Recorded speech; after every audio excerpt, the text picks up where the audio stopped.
আসসালামু আলাইকুম বন্ধুরা, আশা করি সবাই সুস্থ আছেন। বন্ধুরা, স্ক্রিনে বর্তমানে আপনারা যে স্যাটেলাইটটির দৃশ্য দেখছেন এটির নাম হলো জিলিন-1।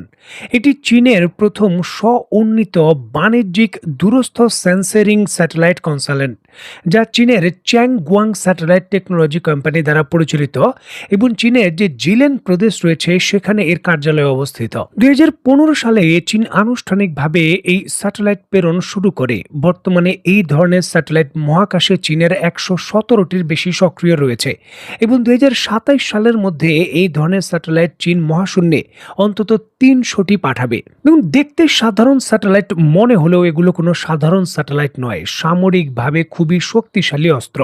ভূমি থেকে 500 কিলোমিটার উচ্চতা থেকেই এটি ভূমির 0.5 মিটারের যে প্যানোক্রোমেটিক বা সাদা কালো ছবি তুলতে পারে এবং 2 মিটারের মধ্যে এটি মাল্টি স্পেকট্রাল মানে কালারিং ছবি তুলতে পারে এবং নজিরবিহীনভাবে এটি ভূমি থেকে 500 কিলোমিটার উচ্চতা থেকেই 1.2 মিটার রেজুলেশনের 4K এইচডি ভিডিও রেকর্ড করতে পারে এবং দিনে এবং রাতে রিয়েল টাইম বিভিন্ন ঘাঁটিতে কি হচ্ছে তা সরবরাহ করতে পারে। এবং বিশ্বের যে কোনো স্থানে এই স্যাটেলাইটটি মাত্র 10 মিনিটের মধ্যে পৌঁছতে পারে এবং দিনে 38 থেকে 40 বার এটা পুনরায় সেই জায়গায় ঘুরতে পারে।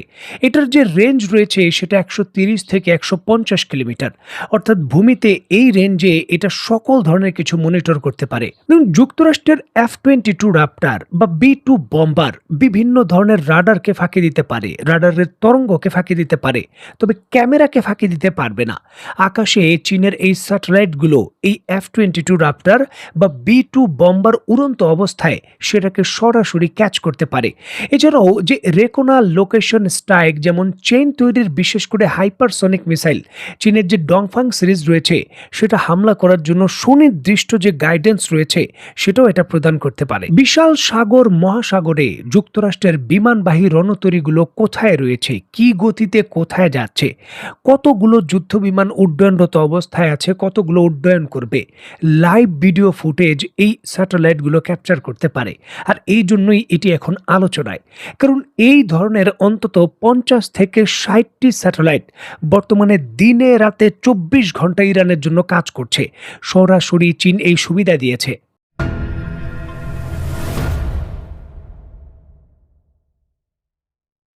স্ক্রিনে বর্তমানে আপনারা একটি এক্সক্লুসিভ ভিডিও দৃশ্য দেখছেন। আমার বিশ্বাস অনেকেই কিন্তু এই ধরনের এক্সক্লুসিভ ভিডিও ফুটেজ আগে কখনো দেখেননি।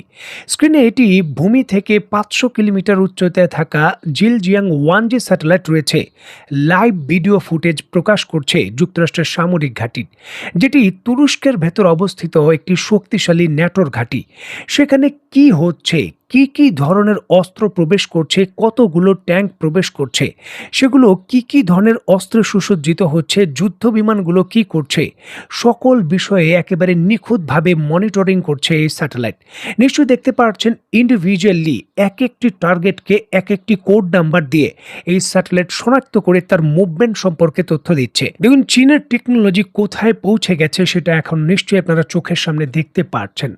সামরিক গাড়িগুলোকে এআই প্রযুক্তি আলাদা আলাদা নিজস্ব ইন্টারনাল কম্পিউটার সিস্টেমের মাধ্যমে মনিটরিং করে তথ্য দিচ্ছে যে ওই জায়গা দিয়ে, ওই স্থান থেকে এই অস্ত্র দিয়ে হামলা হতে পারে, বা আগামী 10 মিনিট পর এই ট্যাঙ্ক, এই যুদ্ধ জাহাজ কোথায় থাকবে, লোকেশন কি হবে, সেটাও কিন্তু এআই প্রযুক্তির মাধ্যমে সেটা সমীকরণ করে সরাসরি গ্রাউন্ড রিয়েলিটির মাধ্যমে তথ্য দিচ্ছে, যার জন্য মিসাইল হামলার লোকেশন নির্ধারণ করাও সহজ হচ্ছে। আজকে ইসরায়েলের বিরুদ্ধে আমরা ইরানের মিসাইলগুলোর যে বড় সক্ষমতা দেখি, তার অন্যতম বরণ কারণও কিন্তু চীনের এই জিলজিয়াং-1 স্যাটেলাইট। এই স্যাটেলাইটের সহযোগিতার কারণেই কিন্তু ইরানের মিসাইলগুলো আরও নিখুঁত এবং আরও শক্তিশালীভাবে এত বড় সফলতা পেয়েছে। এখন চীন তার 60 থেকে 70টি স্যাটেলাইট সরাসরি ইরানের জন্য 24 ঘন্টা কাজে লাগিয়ে দিয়েছে। যে সক্ষমতা অর্জন করতে হয়তো ইরানের আগামী আরও 20 বছর সময় লাগতো, যেটা বর্তমানে এখন চীনের সহযোগিতায় বসে বসে তারা পাচ্ছে। এবং চীন সতর্ক করেছে যে এইবার ইরানের বিরুদ্ধে যে পদাতিক হামলা বা শক্তিশালী হামলা হবে সেটা মধ্যপ্রাচ্যের কোনো দেশ থেকে নয়, তুরস্ক থেকে হবে এবং তুরস্কের ঘাঁটিগুলোতেই ব্যাপক পরিমাণে প্রস্তুতি চলছে। দেখুন, অত্যন্ত গুরুত্বপূর্ণ এই বিষয়টিকে কেন্দ্র করে স্ক্রিনে নিশ্চয়ই আপনারা দেখতে পাচ্ছেন দ্য টাইমস অফ ইসরায়েল থেকে শুরু করে অন্যান্য বড় বড় সংবাদ মাধ্যম, এমনকি বাংলাদেশের সংবাদ মাধ্যমও এই খবর নিশ্চিত করছে। জরুরি ভিত্তিতে তুরস্কের ভেতর যুক্তরাষ্ট্রের যে সাধারণ নাগরিক রয়েছেন তাদের তুরস্ক ত্যাগের আহ্বান জানিয়েছে বা নির্দেশনা দিয়েছে যুক্তরাষ্ট্র। দ্রুত সময়ের মধ্যে তুরস্ক ছাড়তে হবে। শুধুমাত্র যারা সামরিক কর্মকর্তা রয়েছেন তারাই থাকতে পারবেন, এমনকি তাদের ফ্যামিলিদেরও এই তুরস্ক ত্যাগের নির্দেশ দেওয়া হয়েছে। আর এখান থেকেই কিন্তু সামরিক বিশেষজ্ঞরা আন্দাজ করছেন বড় কিছু তুরস্ক থেকে হতে চলেছে। কারণ তুরস্ক থেকে কিছু করার ছাড়া যুক্তরাষ্ট্রের আর বিকল্প কোনো ধরনের উপায় এখন আর নেই। মধ্যপ্রাচ্যের ঘাঁটিগুলো অনেকটাই ডিস্ট্রয় হয়ে গেছে এবং সেখানে তাদের কোনো ধরনের সেনা উপস্থিতি ব্যাপক ভিত্তিতে এখন নেই। তারা প্রচুর পরিমাণে সেনা সদস্য, মোটামুটি সকল সেনা সদস্যই সরিয়ে নিয়ে গেছে এবং ঘাঁটিগুলো রক্ষা করার জন্য আকাশ প্রতিরক্ষা ব্যবস্থারও কোনো ধরনের সুবিধা নেই। এখানে তুরস্ক একটি শেল্টারের মতো। দেখুন, তুরস্ক ন্যাটো অন্তর্ভুক্ত একটি দেশ এবং এই দেশের ঘাঁটি ব্যবহার করে ইরানে হামলা করলে তুরস্কের ভেতর হামলা করতে হলে ইরানের বহু জটিল কিছু চিন্তা করতে হবে। কারণ তুরস্ক ন্যাটোর যে আর্টিকেল 5 রয়েছে, এক দেশে হামলা মানে সকল দেশে হামলা, সেটাকে অ্যাক্টিভ করে ফেলতে পারে। তখন কিন্তু ইরানের ইউরোপ বা ন্যাটোকে মোকাবেলা করার একটা ঝুঁকি তৈরি হবে। আর এই জন্যই কিন্তু এই বড় সিদ্ধান্ত বা কৌশলগত এই বড় যে দাবার চাল সেটা যুক্তরাষ্ট্র দিতে চলেছে।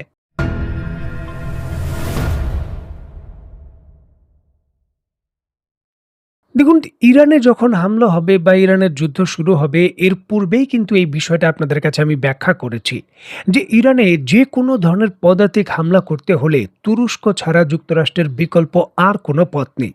যদি আমরা ইরানের ভৌগোলিক অবস্থান দেখি তাহলে পূর্ব দিকে পাকিস্তান এবং আফগানিস্তান, যে স্থান দিয়ে যুক্তরাষ্ট্রের সেনা প্রবেশ এবং হামলা করার বিষয়টা একেবারে প্রায় অসম্ভব। অপরদিকে যদি আমরা দক্ষিণ দিকে দেখি তাহলে সেখানে ভারত মহাসাগর এবং পার্সিয়ান সাগর, যেটা সম্পূর্ণভাবে ইরানের কন্ট্রোলে। আর উত্তর দিকের কথা যদি আমরা চিন্তা করি, সেখানে কাস্পিয়ান সাগর, রাশিয়ার অবস্থান রয়েছে এবং সেখান দিয়ে যুক্তরাষ্ট্রের আসার তেমন কোনো সম্ভাবনা নেই। একমাত্র পশ্চিম দিক থেকে মানে তুরস্ক দিক থেকেই কিন্তু প্রবেশ করা সম্ভব, যেখানে ইরাকের কুর্দিস্তানের ভেতর কুর্দিরা অলরেডি যুক্তরাষ্ট্রের কাছ থেকে ট্রেনিং নিচ্ছে সরাসরি ইরানের বিরুদ্ধে পদাতিক যুদ্ধ করার জন্য। দেখুন, তুরস্কে ইরান 2টি সতর্কতামূলক মিসাইল ফায়ার করে কিন্তু সরাসরি পরিষ্কারভাবে তুরস্ককে বার্তা দিয়েছে যে এখানে যদি তার ভূখণ্ড থেকে ইরানে আক্রমণ করা হয় তাহলে তুরস্কের ভূখণ্ডের সেই যুক্তরাষ্ট্রের ঘাঁটিগুলোকে বৈধ হিসাবে হামলার জন্য উপযুক্ত মনে করবে ইরান। এটা কিন্তু তারা ঘোষণা দিয়েছে। এখন বিষয়টা হলো তুরস্কের অবস্থান কি। দেখুন, তুরস্ক যদি অনুমতি না দিত তাহলে যুক্তরাষ্ট্র কোনোভাবেই ন্যাটোর এই যে ঘাঁটি রয়েছে তুরস্কের ভেতর, সেখানে যুক্তরাষ্ট্র এত আধুনিক অস্ত্র এবং এত নতুন সৈন্য মোতায়েন করতো না, যেটা চীনের স্যাটেলাইট পরিষ্কার করেছে। নিশ্চিতভাবেই কিন্তু তুরস্কের সম্মতি রয়েছে। তুরস্ক এই বিষয়ে আনুষ্ঠানিকভাবে কোনো মন্তব্য করেনি। এখন প্রশ্ন হলো যে তুরস্ক কি এখানে ন্যাটোকে যুদ্ধে জড়িয়ে দেওয়ার জন্য ইসরায়েলকে পরোক্ষভাবে সরাসরি সহযোগিতার জন্য মাঠে নেমেছে, যেটা বিশ্বব্যাপী তাদের যে মুসলিম বিশ্বে গ্রহণযোগ্যতা তা নিয়ে কি প্রশ্ন তুলবে। দেখার বিষয় যে তুরস্কের ঘাঁটিগুলো যুক্তরাষ্ট্র কতটুকু ব্যবহার করতে পারে এবং এর ফলাফল আসলে কি বিপর্যয় ডেকে আনে। তো বন্ধুরা, আজকের মতো বিদায়। নতুন কোনো ভিডিও নিয়ে আবার দেখা হবে। সেই পর্যন্ত সবাই ভালো থাকবেন, সুস্থ থাকবেন এবং বাংলাদেশকে ভালোবাসবেন। আল্লাহ হাফেজ।